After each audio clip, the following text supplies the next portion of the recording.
Thanks for that, Rhino. It's our pleasure to welcome now Holly Wade, Executive Director, National Federation of Independent Small Business Research Center. Holly, thanks for joining us. Thank you for having me. All right, so share with us the feedback you're getting from the small business community. What do they think about all these tariffs? How are they being affected?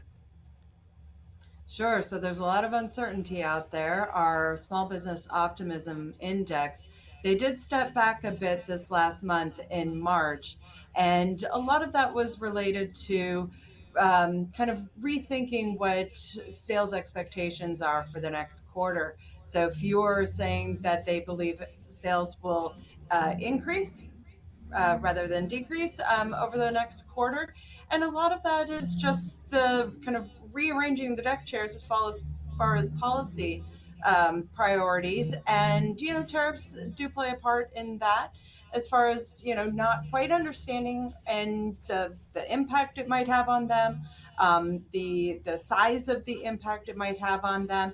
So a lot will be more, kind of in concrete going forward, and they'll have a bit more certainty on how to best operate their business, opportunities to invest in their business, depending on how this looks as far as impacting them personally.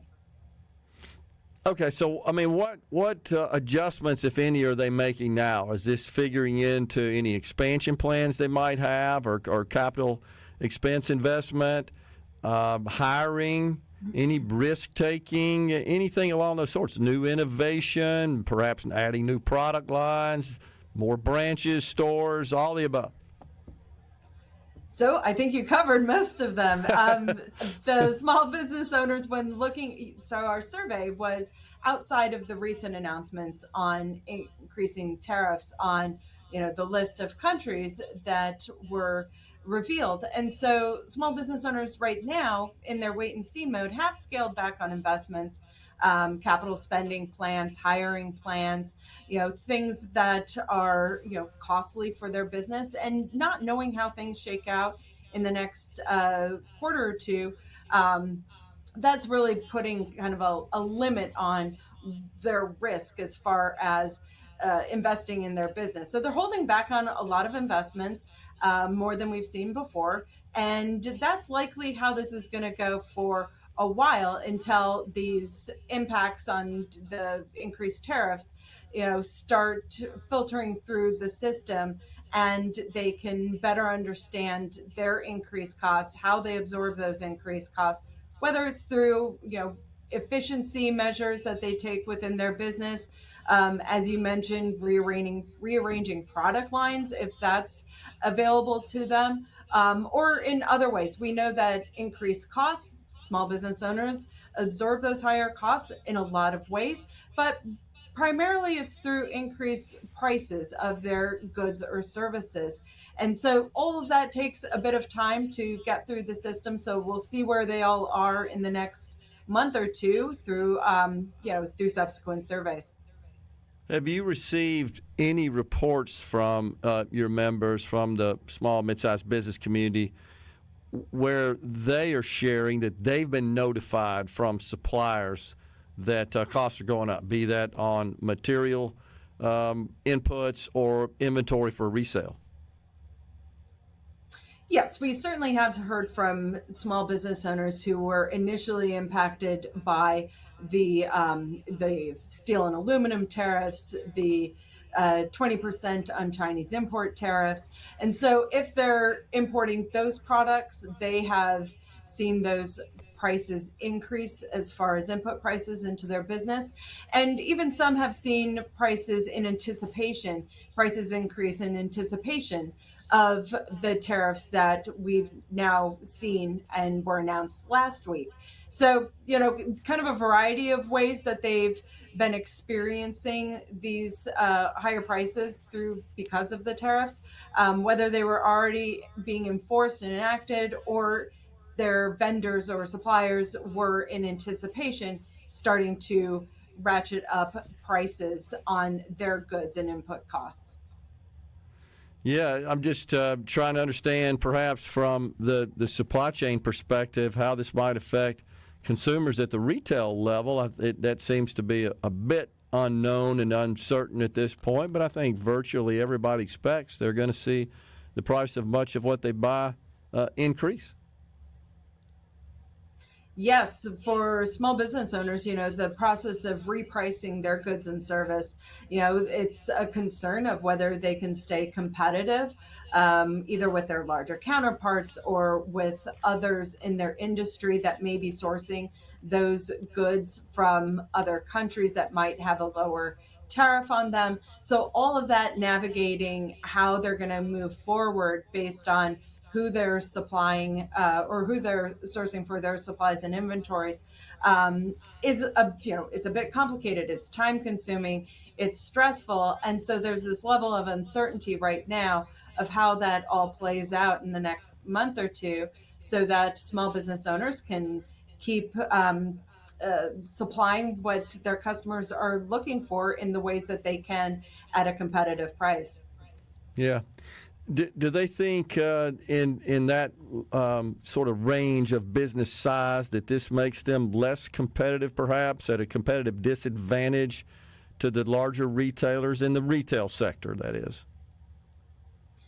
Sure. So, this has always been one of those challenges for small business owners in that, they're offering a kind of a different set of circumstances for their consumers, that personal relationship with with the owner, with the manager of the business, and having that direct contact to best talk through what they might need or better products to solve their issues. Say, for instance, at a hardware store, going into a local hardware store versus going into Home Depot, very different experience, but likely you're paying a bit of a premium going into the local hardware store depending on what the type of products that they're offering. So there's a bit of difference in that context, and that will likely carry through with the tariffs. One of the areas that might be a bit more difficult, or is a bit more difficult for small business owners, is trying to navigate different suppliers if they're out there that they can take advantage of, that larger businesses have an army of people trying to figure this out for them. So small businesses, it is a bit more stressful on their end because the owner is having to navigate all this themselves, and that takes a lot of time and kind of discovery work to figure out how to best operate and what options might be available to them. Are there any that have shared with you, we're not going to survive this? We just don't have the staying power and the wherewithal to endure this, or maybe there's a time period that they can survive, but after that they're just can't. Sure. So, depending on how, what the products are that they're selling and where they're getting those products from, will depend on how they can move forward or adjust business operations. We've just going through the pandemic. That was one shock of trying to figure out how to adjust business operations to keep the doors open. For a lot of them, this might be another big shock to try and figure out and navigate how to keep the doors open again. So a lot of small business owners have been through a very tumultuous time over the last 5 years. And, this is going to be a lot of uncertainty at the beginning, trying to navigate these very kind of turbulent waters as far as policy shifts.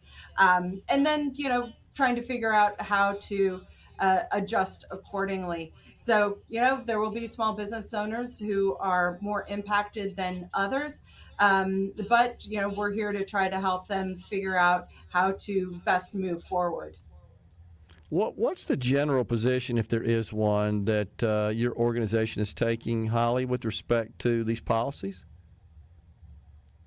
Well, in about a half hour, we have a webinar to better explain, in kind of an information webinar, to go through what the new announcements are, what they mean for businesses, what they can do to look through contracts, talk with their vendors, some really kind of practical measures to help them navigate through Gotcha. these tariffs. But also, small business owners, they're looking for a more friendly regulatory environment more generally. They want those tax provisions made permanent that are going to expire at the end of the year. So, Congress and the administration can go a long way to help with some of the uncertainty and Yep. alleviate some risk of higher costs in those areas also.